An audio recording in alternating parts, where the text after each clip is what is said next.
queridos irmãos, ainda não existe a melhor atividade do que adorar, do que louvar o nome santo e precioso de Jesus. Nós queremos dar as boas-vindas a todos que aqui estão, também os nossos irmãos internautas, aqueles irmãos que não puderam vir e que não perdem o culto porque tem essa facilidade de poder participar do culto. O sonho mais importante de um homem. O texto está em Gênesis, capítulo 37, versos 3 a 9. Diz assim, vamos então ler o texto juntos. Gênesis fala de princípio, de começo, de início. Israel amava José mais do que a todos os seus filhos, porque era filho da sua velhice, e fez-lhe uma túnica de várias cores, túnica colorida. Naquele tempo era uma dádiva para honrar alguém. Vendo, pois, seus irmãos que seu pai o amava mais do que a todos os seus irmãos, aborreceram-no. Essa palavra aborreceram-no é um hebraísmo, significa não amaram. Quer dizer, Léia era mulher aborrecida, ou seja, Léia não era amada. Então a palavra aborrecer significa não amar. E não podiam falar com ele pacificamente, já pensou? Não tem um contato pacífico entre irmãos. Sonhou também José um sonho que contou a seus irmãos, por isso o aborreciam ainda mais. Ele era um grande sonhador. E disse-lhe, ouve, peço-vos este sonho que tenho sonhado. Aí ele começa a narrar o sonho. Eis que estávamos atando molhos no meio do campo, e eis que o meu molho se levantava e também ficava em pé, e eis que os vossos molhos o rodeavam, e se inclinavam ao meu molho, assim como numa reverência. Então lhe disseram seus irmãos, tu, pois, deveras reinarás sobre nós? Tu deveras terás domínio sobre nós? Por isso, tanto mais o aborreciam por seus sonhos e por suas palavras. Nem sempre os nossos sonhos vão agradar as outras pessoas. E sonhou ainda outro sonho, e contou a seus irmãos e disse, eis que ainda sonhei um sonho, e eis que o sol e a lua e 11 estrelas se inclinavam a mim. Foi por esse o tema que eu achei aqui, o maior sonho de um homem, onde o próprio sol se curva diante dele, a lua e as estrelas. Pode ter um sonho maior do que esse? Impossível, não é? Quantos necessitam de oração? Você aí na internet pode anotar o seu pedido. Eu, como homem de Deus, eu lhes garanto que eu leio os pedidos. Eu leio e oro. Também tem outras pessoas aqui que trabalham no serviço de oração, que está lendo, está orando. A gente vai lendo, vai orando já na hora. E tem também os trabalhos de oração onde nós colocamos esses pedidos para serem orados a Deus. Pai querido, nós te agradecemos por cada vida aqui presente neste recinto, aqui no Rio de Janeiro, em Duque de Caxias, Senhor, estado do Rio de Janeiro. Pai, um município desse, quase 1 milhão de habitantes, que precisa te conhecer. Senhor Deus, dá-nos graça que através da pregação nós possamos alcançar estas pessoas, Senhor. Toma, Senhor, os internautas em tuas mãos. Toma, Senhor, os nossos irmãos aqui presentes. Dá-nos da tua graça, dá-nos do teu Espírito. Nós tudo te pedimos, agradecidos, oramos, em o nome de Jesus. Amém. Nós queremos começar nesta noite, esta palavra, falando da excelência da vida na terra. Qual é a excelência da vida na terra? É ser feliz. Todos nós procuramos a felicidade. Todo mundo quer ser feliz. E a felicidade não está muito ligada a pessoas. Pode ser que em alguns momentos pareça estar ligada, mas nem sempre está ligada a pessoas. Então, o maior sucesso que as pessoas acham que tem é o sucesso da felicidade. Ser feliz é um sucesso. Agora, nem tudo que traz alegria para mim, traz alegria para você. Eu, por exemplo, se comer um pedaço de broa de fubá com uma caneca de café, já é algo que me traz muita alegria. E talvez para você não passa. Isso não dá nenhum tipo de alegria para você. Uma caixa de chocolate me dá alegria. Então a felicidade não necessariamente depende de pessoas. Porque tem pessoas que acham que certas pessoas vai trazer a ele felicidade. Se a tua felicidade estiver ancorada em pessoas, você está frito igual franguinho a passarinho, entendeu? Todo cortadinho em pedacinho frito. A felicidade é basicamente sentir-se bem a respeito de si mesmo. Quando eu me olho no espelho e me sinto bem a respeito de mim mesmo. Irmãos, sabe, hoje eu tenho percebido em conversa com as pessoas que a pessoa tem uma baixa estima. Ele não é feliz com ele mesmo. Olha, quer ver uma coisa? Se pegarmos 100 mulheres, 90% dessas mulheres estão infelizes com o seu peito. Elas querem aumentar e outras querem diminuir. Estão infelizes com o seu bumbum, querem aumentar ou diminuir. Elas estão infelizes com o nariz, quer mudar o nariz. Elas estão infelizes com a cor do cabelo, com o tipo de cabelo. Elas estão infelizes com a perna, acham que devia ter uma perna mais grossa. Outras acham que é grossa demais, devia ser mais fina. E as pessoas não são felizes a respeito de si mesmo. Ou seja, uma baixa estima. Agora, tem duas forças que dão importância à felicidade. Duas forças. Primeiro, os nossos relacionamentos. Isso sim, relacionamento pode alterar o teu humor. Relacionamento pode melhorar ou piorar muito a tua felicidade. E as nossas realizações? Um homem sem realizações não é feliz. Um homem sem realizações, ele não tem sonhos. É preciso ter sonhos. E o Evangelho, ele nos fala de duas forças entre as demais. Primeiro, a pessoa de Jesus Cristo, que deve estar presente na nossa vida, e os princípios que ele ensinou. Se nós estivermos embasados em princípio e viver por princípio, nós vamos ter tudo para alcançar o sucesso. Viver por princípio é o grande segredo do sucesso e da felicidade. Olha, você que está me assistindo aí pela internet, eu tenho a certeza absoluta. Se você prestar atenção nos princípios que vão ser exarados aqui, que vão ser falados aqui, eu tenho a certeza que você vai ter muito dos passos que você precisa dar para você alcançar a alegria, a felicidade e colocar em voga o maior sonho. Uma coisa é um relacionamento de coração com Deus. Quando eu tenho um relacionamento de coração, um relacionamento de alma. Outra é um relacionamento de pensamento. Eu penso que eu tenho um relacionamento, mas eu não tenho. O importante não é apenas pensar, é ter um relacionamento com Deus. É ter uma experiência com Deus. Então, na verdade, sucesso é a realização de sonhos progressivos.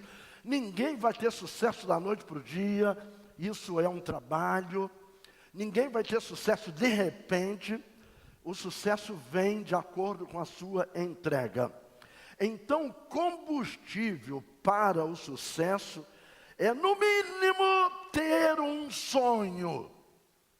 Irmãos, quando você não tem um sonho, você é um desgraçado.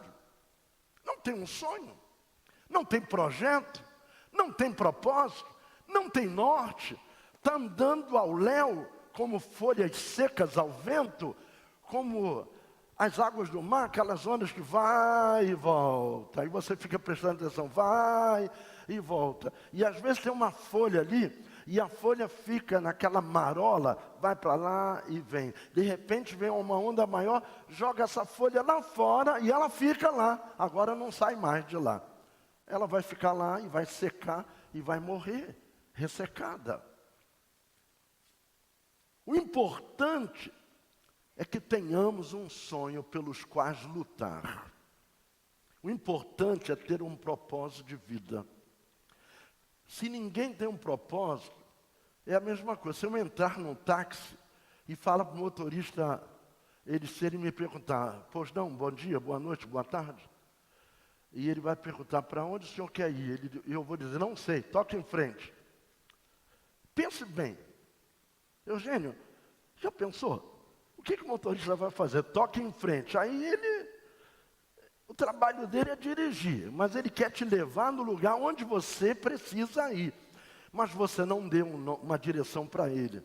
Ele vai rodar até acabar a gasolina. Isso para ele vai ser bom. Vai rodar, rodar, rodar, rodar. E no final, sabe onde você chegou? Em lugar nenhum.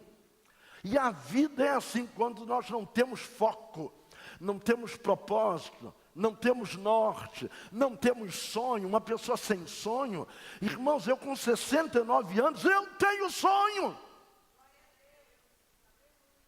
O sucesso, ele vem através de uma vida produtiva.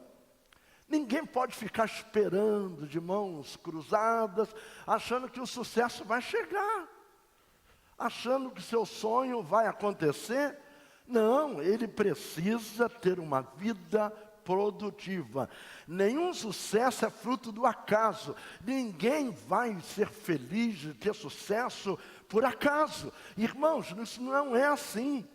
Sucesso precisa de produtividade. Eu preciso me mexer, eu preciso produzir. Sucesso é fruto de um sonho que colocamos como alvo dos nossos propósitos. Eu tenho um alvo de ser advogado. Eu entro na faculdade, vou estudar até me formar e bater naquela tecla, eu quero ser advogado. Eu quero ser professor, eu quero ser médico, eu quero ser teólogo. O que eu quero ser? Engenheiro. Então eu vou naquele propósito, aquele sonho, e até chegar à minha conclusão. Agora, se eu ando por aí, o que você quer? Não sei, não sabe. O que você quer comer? Não sei. Um dia desse, eu cheguei no restaurante e falei para o garçom, tem suco aí de alguma fruta, suco natural, tem algum tipo de suco aí? E ele falou, algum tipo não. Mas se você quiser laranja, tem. Se você quiser maracujá, tem. Eu tinha que dizer qual. Qualquer suco. Aí ele fica sem saber o que ele vai fazer. Eu preciso saber o que eu quero. Então a pior coisa que tem, às vezes eu fico olhando, uma pessoa chega no restaurante, pega o cardápio, fica 2 horas virando o cardápio, 2 horas, e está na língua portuguesa, e ele sabe ler, ele fica 2 horas. Agora já pensou se ele chegar na França para ler um cardápio desse, chegar na Inglaterra para ler um cardápio desse, na Alemanha, que tem nomes desse tamanho assim, para ler um cardápio, aí ele vai passar 3 meses ali para escolher uma comida. Então nós precisamos ter propósito, saber o que queremos da vida. José tinha um sonho, e eu quero lhes falar de o maior sonho de um homem. Gênesis 37, verso 5 diz, sonhou também José um sonho, que contou a seus irmãos, por isso o aborreciam ainda mais. Nem todo mundo vai gostar do teu sonho, meus irmãos. Está pensando que todo mundo vai ouvir o teu sonho e vai te aplaudir? Alguns até podem fazê-lo, mas vai fazer isso com despeito.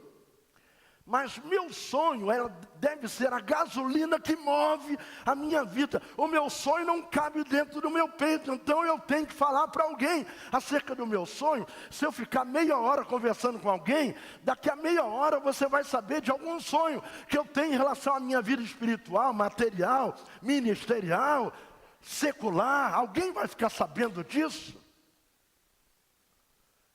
Uma certa ocasião eu tinha um Santana 2000, mas Santana 2000 modelo, não é o ano era 97, o ano dele era 97.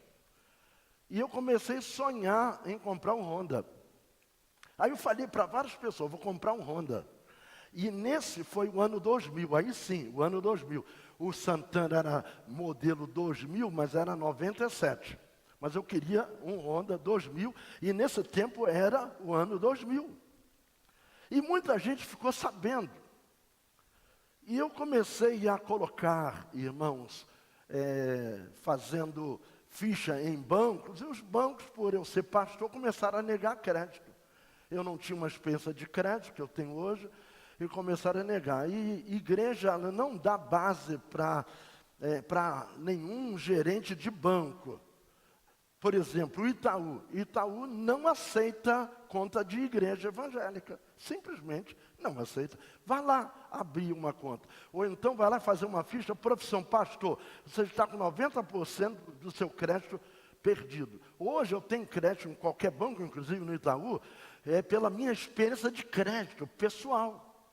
Porque eu fui comprando, pagando, e agora você tem só o seu CPF. Os bancos são todos interligados. Se você pede crédito a um banco, todos os bancos sabem, e você, pelo teu CPF, você vai ter o score pelo teu CPF. E aí, quando foi um dia, eu já estava triste, pensando assim, eu vou ficar com esse carro mesmo. Eu já tinha uma pessoa certa para pagar o carro, e eu venho pela linha vermelha, de repente uma pessoa liga, e aí pastor, já foi buscar o Honda? Olha a diferença entre contar o sonho e não contar. Não importa se alguém não vai gostar do teu sonho, conte o teu sonho. José contou, alguém não gostou, os seus próprios irmãos não gostaram, mas eu contei o meu sonho. E a pessoa que atendeu, me ligou, escutou um devaneio meu. Eu falei, eu acho que não vai dar não. Os bancos não querem me dar crédito. O quê? Passa aqui agora que eu vou lá no banco fulano de tal e lá eu resolvo o problema, lá eu conheço o gerente. Um sonho grande não cabe no peito e você precisa falar. Como a gasolina que move a tua vida. É um sonho, uma vida sem sonho, uma pessoa sem sonho. É uma pessoa oca, uma pessoa vazia. Não tem desejo, não tem projeto, não tem norte. Se eu passar meia hora conversando com alguém, eu vou contar o meu sonho. José teve um sonho, contou aos seus irmãos. E no sonho de José teve uma visão do sol, da lua e das estrelas. O sol aqui nesse sonho era nada mais, nada menos do que o seu pai Jacó. E no sonho, o seu pai Jacó fazia reverência a ele. Neste sonho, a lua era a mãe de José, que fazia reverência a ele, a mãe reverenciando o filho. E as estrelas eram seus irmãos, que querendo ou não, o reverenciariam mais tarde, se curvaria diante dele, quando ele chegasse no trono. Você precisa ter uma ambição santa, deve querer o que quer, deve ter um projeto, ter um sonho. É impossível você vencer sem ter um projeto para colocar diante de Deus. Em Gênesis 37, versos 6 e 7, e disse, ouve, peço-vos este sonho que tenho sonhado.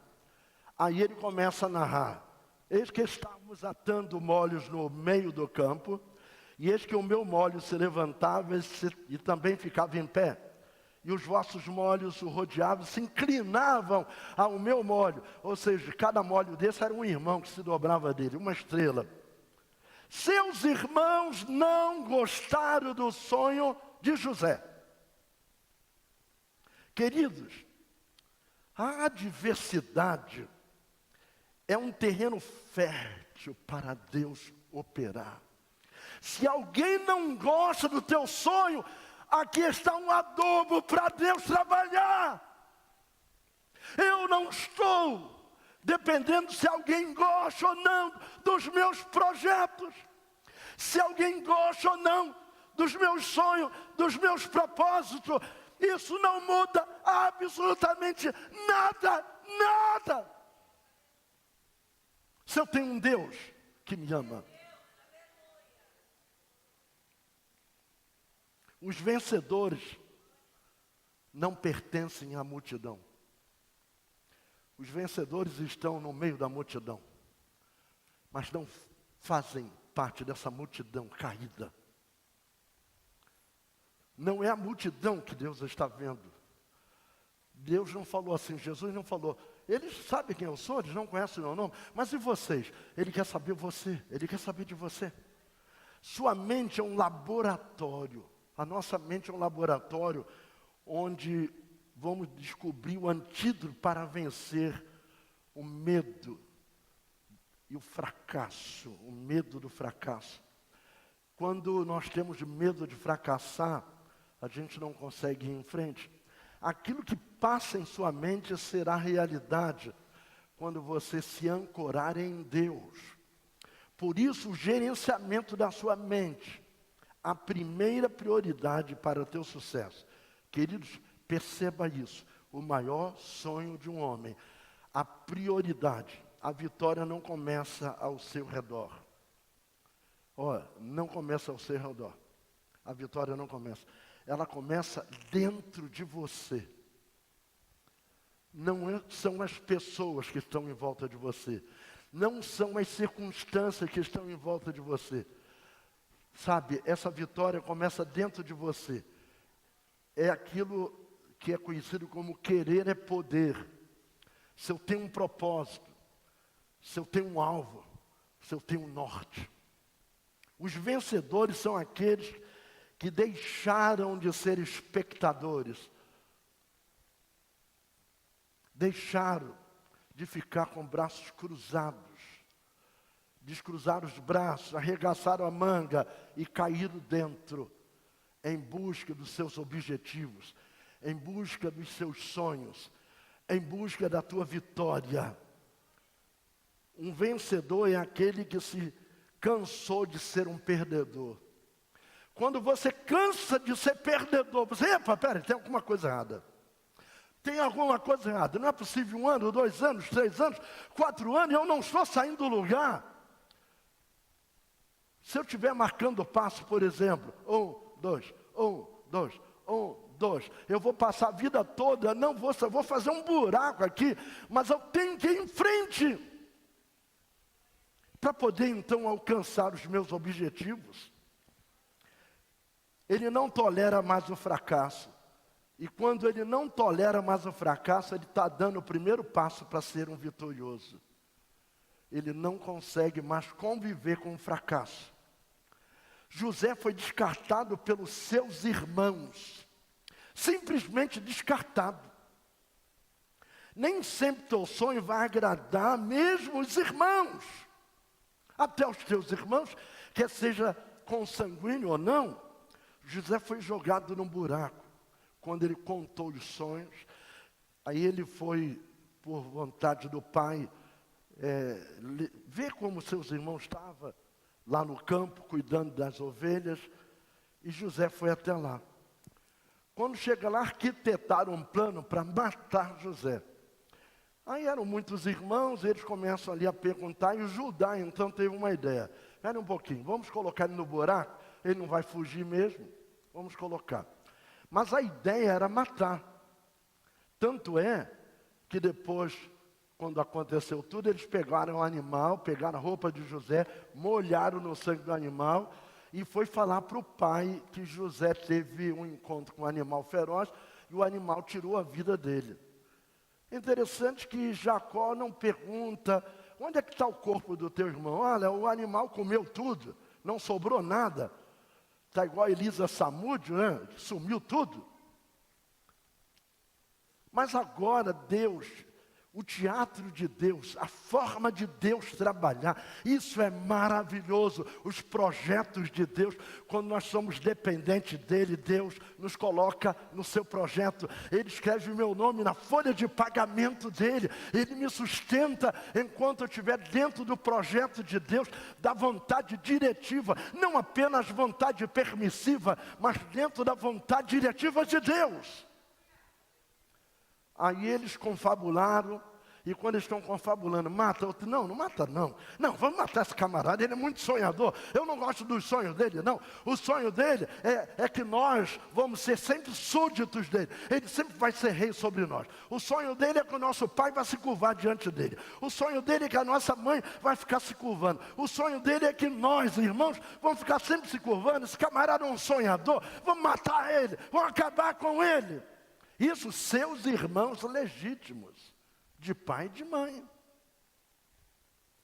Irmãos, quem tem irmãos desse tipo não precisa ter diabo na vida, não precisa ter demônio, não precisa ter inimigo, não precisa ter nada. Mas aí, de repente vem uma caravana egípcia e eles compram escravos. Não importa a cor da pele, não importava. Para mim, ser negro, ser branco, escravo não é bom para ninguém. E eles, ei, a caravana ia longe. Tem um escravo aqui bem baratinho, preço de uma Coca-Cola litro. Bem barato. O camarada veio, olhou os dentes dele, olhou as mãos, olhou assim, comprou. E ele vai sofrendo até o Egito, sendo arrastado debaixo do chicote, passa uma privação, passa um aperto muito grande, passa uma adversidade, e no meio da adversidade, Deus está trabalhando para mudar a sorte daquele moço completamente. José era um vencedor por dentro, mesmo manietado, arrastado, levado para o Egito. Dentro dele havia um espírito de vitória. Dentro dele havia uma dependência de Deus. Dentro dele sabia que seu Deus não ia falhar, que seu Deus o havia de sustentar, mesmo sendo muito humilhado pelos seus irmãos. Assim como a adversidade é um terreno fértil para Deus operar. Esse era o momento de Deus, para Deus trabalhar. Aquele que é vencedor por dentro, é como a história que eu já contei aqui do João Teimoso. João Teimoso é um boneco que você joga, ele cai em pé. Joga na parede, ele cai em pé. Joga para cima bem alto e ele cai em pé. Quem conhece aqui o João Teimoso, né? Sempre cai em pé. Um dia, o pai deu um João Teimoso para o filho, e o filho jogou na parede com toda a força. Quero ver se esse João é teimoso mesmo. Vlá, e ele caiu em pé. Aí ele resolveu dar um pulo com os dois pés e cair em cima do João Teimoso. Quando ele saiu de cima do João Teimoso estava em pé. Aí o filho falou: pai, esse boneco é em pé por dentro. É isso, em pé por dentro. Você pode estar externamente caído. As pessoas olhar para você, parece que você está derrotado. Parece que as coisas não estão andando para você, mas você está em pé por dentro, que você tem um sonho, você tem um projeto. Esse homem tinha o maior sonho do mundo. E José foi comprado por Potifar. Alguns falam Potifar, acho que o certo é Potifar. Ele era um homem muito rico e era um homem amigo de Faraó, que estava a serviço de Faraó, uma espécie de primeiro-ministro, coisa assim. Uma característica do vencedor é que ele não desiste nunca. Ele é insistente, ele quer chegar lá e vai acabar chegando. Então o fiel, tudo que ele coloca a mão vira ouro.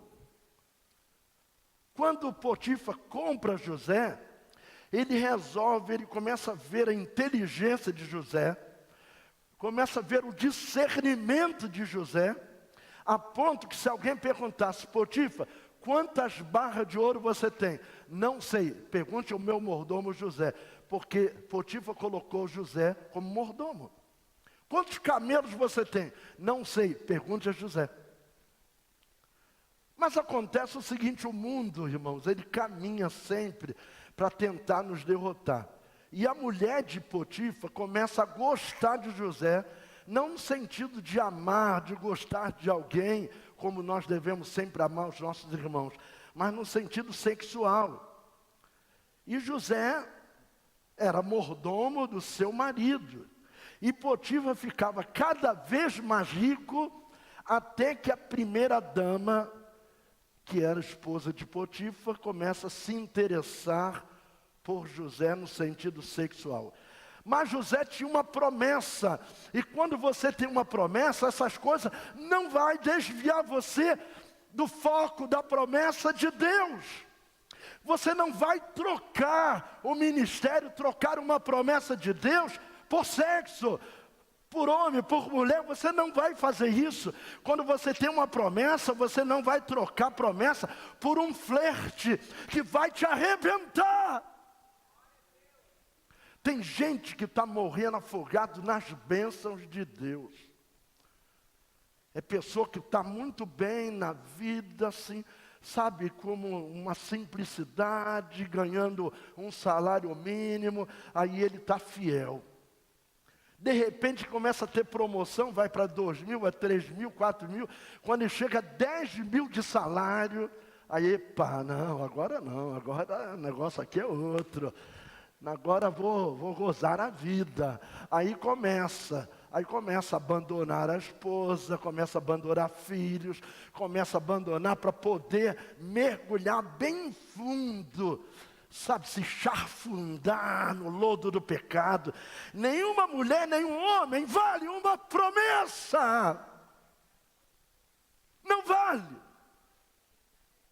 Querido, não troque as promessas de Deus por coisas passageiras, coisas efêmeras. Quantos minutos leva um orgasmo? Quantos segundos? A mulher tem um orgasmo mais curto, o homem mais longo. E você vai trocar isso por bênçãos eternas. Quanto mais a situação apertava, mais José viu o trono. Ele na casa de Potifar. Ele está lá trabalhando e a mulher de Potifar arma uma armadilha, prepara todo o ambiente para quando José chegar, que ela tivesse um caso amoroso com José. E quando José chega, a primeira coisa que ela faz, fora os criados, fora, botou todo mundo para fora, para ficar sozinho com ele. Agora, quem era essa mulher? Uma mulher simplesmente linda, porque até hoje as egípcias são lindas, irmãos. São bonitas. José, pelo que me consta, era virgem, nunca teve contato com mulher. Isso seria uma coisa que para qualquer jovem na idade dele, seria um prato cheio. Para qualquer jovem na idade dele. Eu não sei exatamente a idade dele, mas ele era bem jovem. E a mulher então agarra José. Ele estava numa trama. E ele faz uma coisa que, se fosse hoje, e os coleguinhas soubessem, ia tê-lo como mão quebrada. Porque ele dá um arrancão das mãos da mulher de Potifar, que a Bíblia diz que pedaços do tecido da roupa de José ficaram agarrados nas unhas da mulher. E ele corre, já pensou um homem correndo de mulher? Pense nisso, irmãos. Um homem correndo de mulher. Sabe por que ele estava correndo? Ele tinha um sonho maior, o maior sonho que um homem já teve na terra. E quem tem um sonho desse tamanho, não troca por besteira. Depois ele vai poder ter a esposa que ele quiser. Nenhuma mulher, nenhum homem vale o preço de uma promessa. Que ele não troque promessa de Deus por coisas passageiras. Quanto mais a situação apertava, mais José viu o trono. Agora chega o momento do julgamento. Potifar chega em casa lá do palácio, e ela abre a roupa e diz assim: olha aqui o que esse teu mordomo, esse teu escravo que você tanto anda bajulando, esse escravo que você gosta tanto, olha o que ele me fez. Ela se arranhou toda e disse: ele tentou me agarrar à força, porque isso é despeito. Como não conseguiu, com seu flerte barato, ganhar aquele homem de Deus, apela para mentira, apela para safadeza, para pilantragem, porque isso faz parte do inferno, de pessoas sem caráter. Agora, em quem vocês acham que Potifar acreditou? Em quem? Claro que na esposa, irmãos. Sempre. Claro que na esposa. E ele manda prender a José. José cai na cadeia. Lá na cadeia ele encontra 2 ex-copeiros do rei. Sabe qual é a função de copeiro? Não é lavar copos. A função do copeiro é beber o primeiro vinho. Porque se tiver envenenado, os reis morriam muito envenenados. Então o copeiro tinha que ser uma pessoa de altíssima confiança. Ele tinha que encher a garrafa na frente do rei e beber o primeiro vinho. E o rei ficava olhando para ver se ele não dava uns trimeliques lá. Se não desse, acontecesse nada, então o rei ia beber. Acontece que esses 2 copeiros, um era culpado, o outro era inocente. E lá na cadeia, José, sendo um homem de sonhos, e tinha discernimento de espírito, sabia decifrar os sonhos, e ele então, ele profetiza para um daqueles que era exatamente aquele que não era culpado, que era um inocente, e disse: olha, você vai ser chamado, vai voltar à tua função lá no palácio, vai voltar a ser copeiro do rei. E no julgamento aconteceu isso. Um foi condenado e o outro foi liberto, assim como na predição de José. Acontece que nesse interregno, Faraó teve um sonho que ninguém conseguia decifrar. Faraó sonhou de 7 vacas muito gordas e lindas. E depois um sonho de 7 vacas magérrimas, magras, com osso aparecendo. Ele pergunta às pitonisas, aos adivinhos, pergunta aos sacerdotes, ninguém soube decifrar.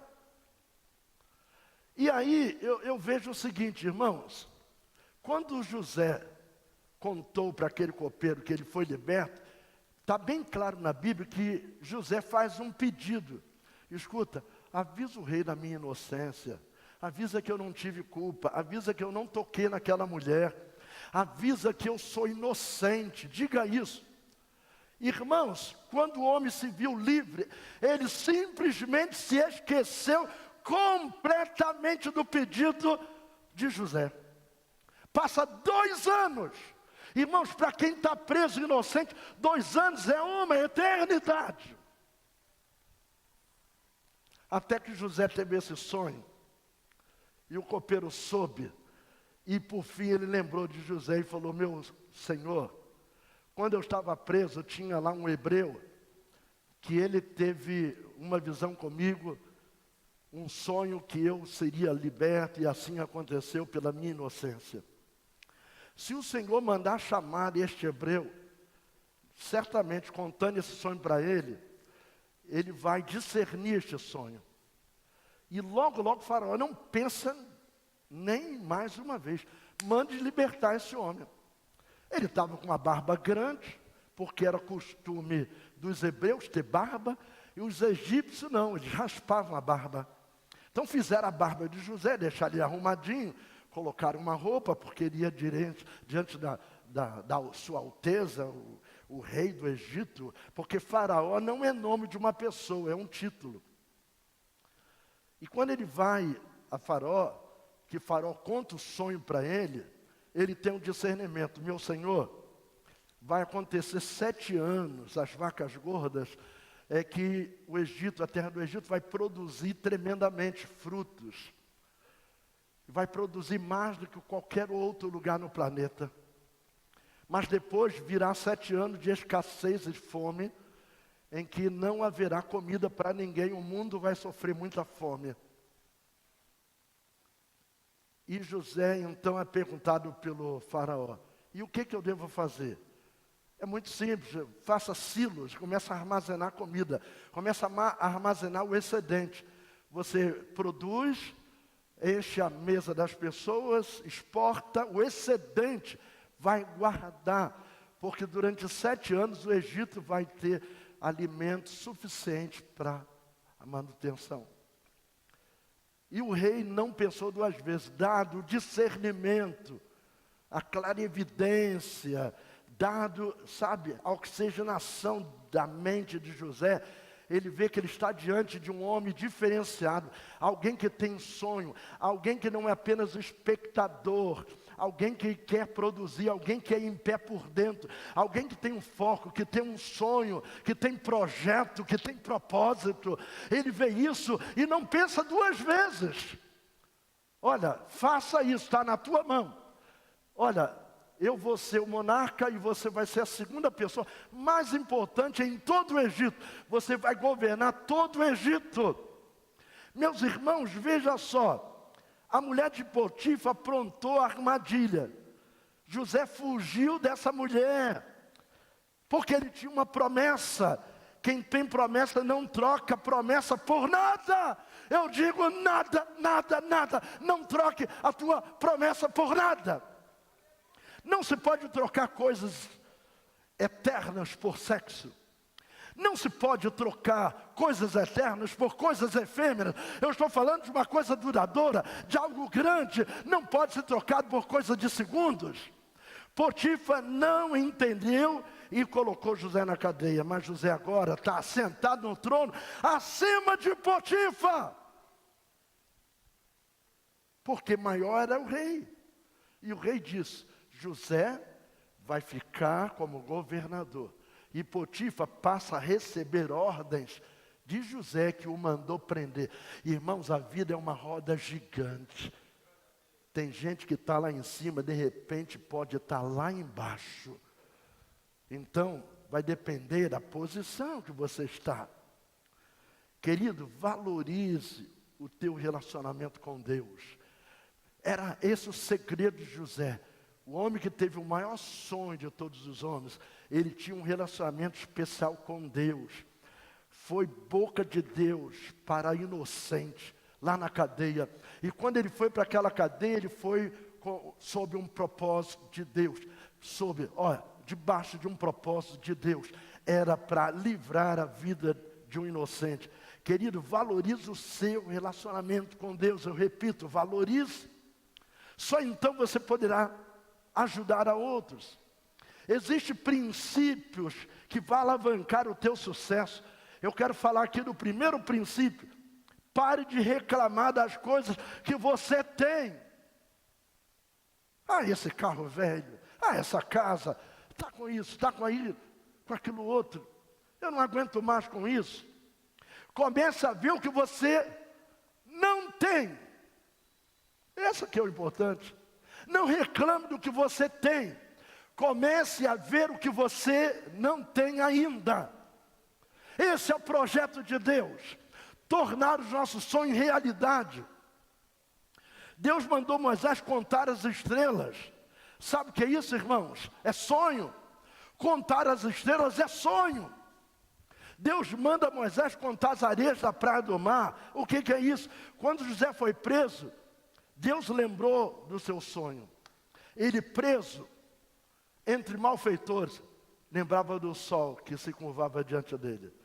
Lembrava da lua que se curvava diante dele. Lembrava das estrelas que se curvava diante dele. Então o sonho estava mais vivo. Passou 2 anos ali, até que ele é tirado de lá. E José, de prisioneiro, virou governador do Egito. Um segundo princípio aqui, não se recuse a aprender. A nossa vida é um aprendizado. Eu sempre gosto de aprender e gosto de ensinar. Quem se recusa a aprender jamais vai mudar de vida. Porque para você está tudo bem, tá bom. Você não quer aprender, vai viver essa vidinha que você já tem, já não vai mudar nunca. Irmãos, nunca é tarde para ser feliz, é um provérbio muito correto, nunca será tarde para ser feliz. E nunca será tarde para aprender. Imagine um advogado que se recusa a atualizar os seus conhecimentos. Quem quer contratar um advogado retrógrado, que não atualiza os seus conhecimentos jurídicos na área do direito, você sempre vai perder. Contratar um advogado desse, você vai perder. Por quê? Porque ele não é atualizado. É um homem que se recusa a crescer. Imagine isso, irmãos. Você escolheria um cirurgião desatualizado?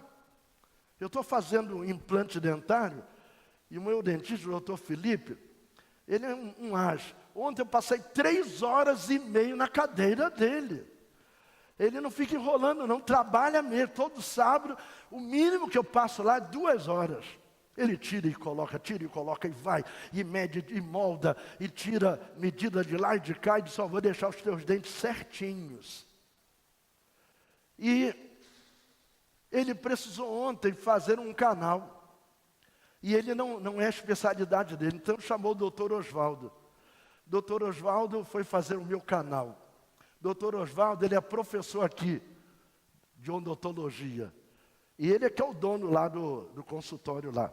É muito amigo do doutor Felipe.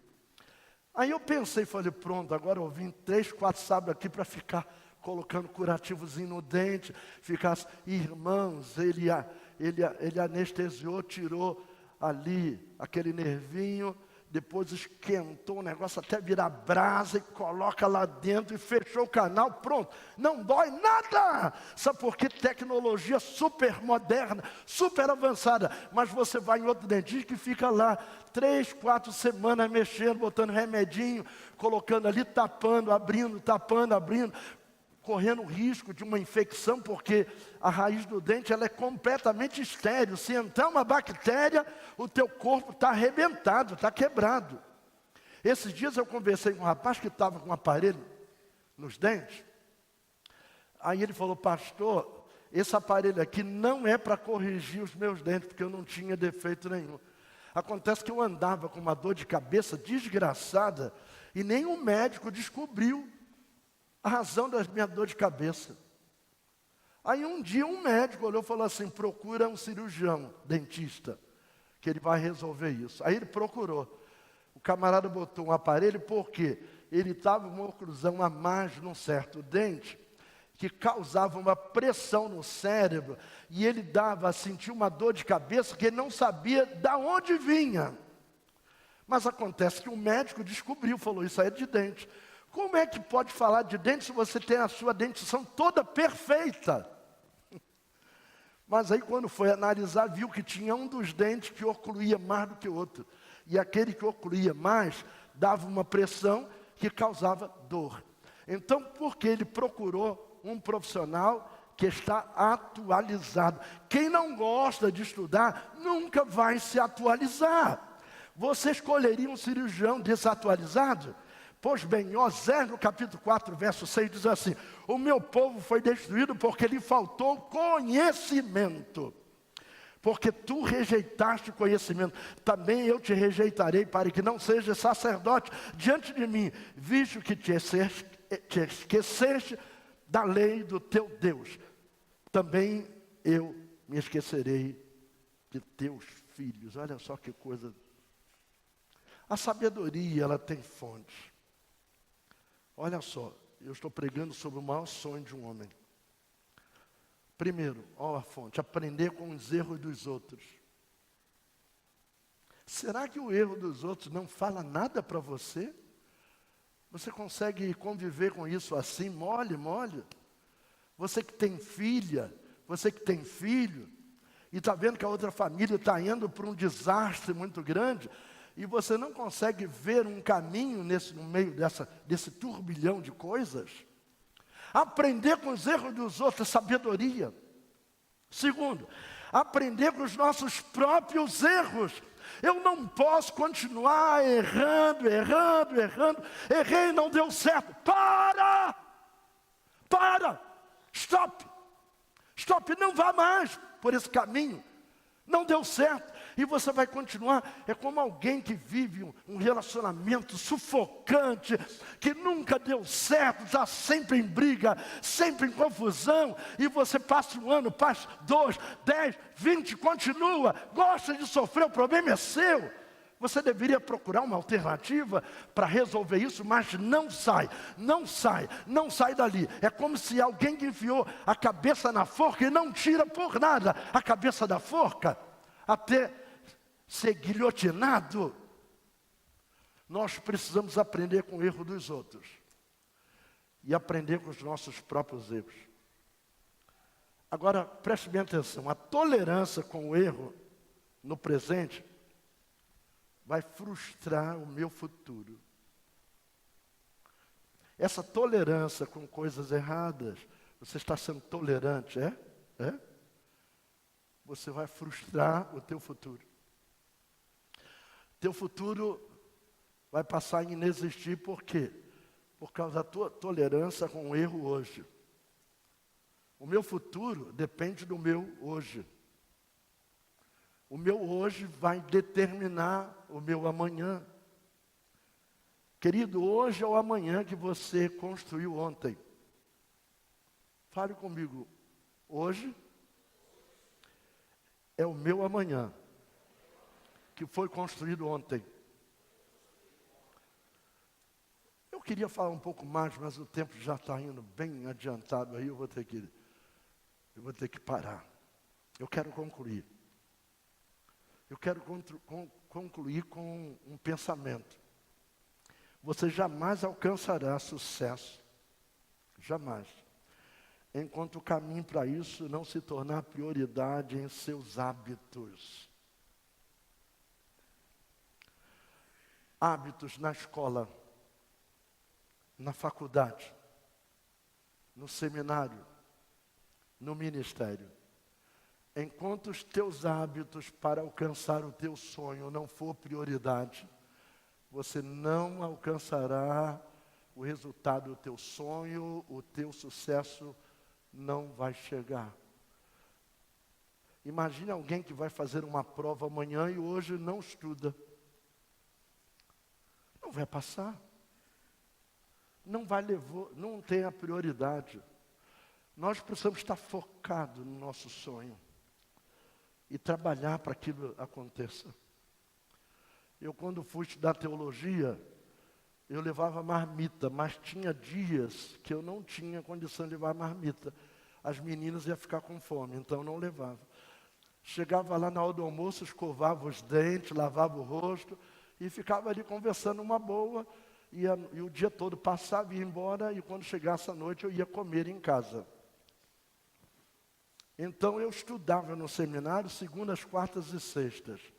Quantas segundas eu fui com fome? Quantas quartas eu fui com fome? E quantas sextas-feiras eu fui com fome? E você que acha que eu tenho um carro do ano e pensa que foi assim, mole, que caiu do céu, não caiu do céu não. Eu, quando viajo para a Europa, com passagem, pague tudo, é porque eu tive um projeto e dei prioridade a esse projeto. Eu tive um sonho. E essa posição que eu estou aqui é fruto do meu sonho. Eu, quando era menino, eu brincava em casa de pastorzinho. Eu era o pastor da família. Reunia meus irmãos e a gente cantava hino da harpa. Lia a Bíblia gaguejando. Eu era o pastor, já tinha no meu sonho, sabe, lá no meu consciente, o sonho de ser pastor. Eu sou um homem resolvido na minha vida. Eu não sou pastor por acaso. Desde lá no ventre da minha mãe, Deus já forjou isso. Uma mensagem dessa eu levo horas preparando, mastigando. E Deus fala muito comigo antes de falar com você. E quando chega aqui, Deus continua falando comigo. Se eu não priorizar as metas que eu quero chegar, os meus sonhos, não levar a sério, então, irmãos, é balela. Leva 10, 15 anos numa faculdade, não se forma. E por fim, não vai ser nada na vida, sabe por quê? Não priorizou os sonhos. E não existiu sonho nenhum, foi tudo balela. Não correu atrás dos seus projetos, seus propósitos, seu norte. Não correu atrás do seu foco, perdeu o foco na vida completamente. Vou convidar os obreiros para subir, e você que está me ouvindo em casa, esse foi o maior sonho que um homem na Bíblia já teve, onde o sol se encurvava diante dele, onde a lua se encurvava diante dele, as estrelas prestavam reverência a ele, o maior sonho de um homem, e ele chegou a ser governador da nação mais próspera da terra, que era o Egito naquela época, mais poderosa, que tinha a maior cavalaria de toda a Ásia. No caso lá não era Ásia, lá era África. Egito é África. Nós vamos orar agora. Você vai colocar diante de Deus o teu sonho. Qual é o teu sonho? O que você quer? Quer continuar aí marcando passo? Não sai do lugar? Nunca está marcando passo, não sai do lugar. A gente pensa que chegou em algum lugar e não chegar a lugar nenhum. Por quê? Porque não está andando, porque não está produzindo, porque não está trabalhando. Vamos orar com o pastor Rogério. Vamos apresentar esse povo a Deus, Rogério. Amém. A paz, queridos, todos de pé, vamos orar. Amém? Agradecer a Deus por essa palavra. Senhor nosso Deus, a partir desse momento, Senhor, que mais uma vez entramos na Tua presença, Senhor, através das nossas orações. Não temos palavras, Senhor, para Te agradecer, Pai. Entramos, ó Deus, com agradecimentos, ó Deus, pelo Deus maravilhoso que Tu és, Senhor, pelo Teu Espírito Santo, pelo nosso Senhor e Salvador. Pai querido, depois de ouvirmos esta palavra, Senhor meu Deus, Pai querido, há pessoas aqui, Senhor, eu tenho certeza que não há um aqui, Senhor, que não tenha sonhos, ó Deus. Pai, Tu sabes os sonhos de cada um aqui neste local, meu Deus. Talvez ele esteja pensando, não tem condições. Pai, foi falado aqui, Senhor, foi ensinado aqui, Senhor meu Deus, o que fazer, Senhor. O Teu Filho, através da palavra, Senhor, que Tu colocaste no coração dele, Senhor, nos direcionou, Senhor, a olharmos os erros e os acertos das outras pessoas, de outros líderes, ó Deus. Pai, que não podemos desistir, Pai querido, porque as pancadas virão, Senhor meu Deus. Algumas batalhas iremos perder, mas na Tua direção, Senhor, Tu como Deus da nossa vida, como a nossa rocha, Senhor, venceremos a guerra, Senhor. Já somos mais do que vencedores. Pai querido, toma os sonhos de todos que estão aqui nesta noite. Pai, dos Teus filhos que estão aí, Pai, nos assistindo pelas redes sociais, Senhor. Pai, nesta noite, Senhor meu Deus, que os sonhos dos Teus filhos venham a se cumprir, Pai querido. Primeiramente, para que o Teu nome seja glorificado, Senhor. Para que todos saibam, Senhor, que Tu é Deus tremendo nesta terra, Senhor.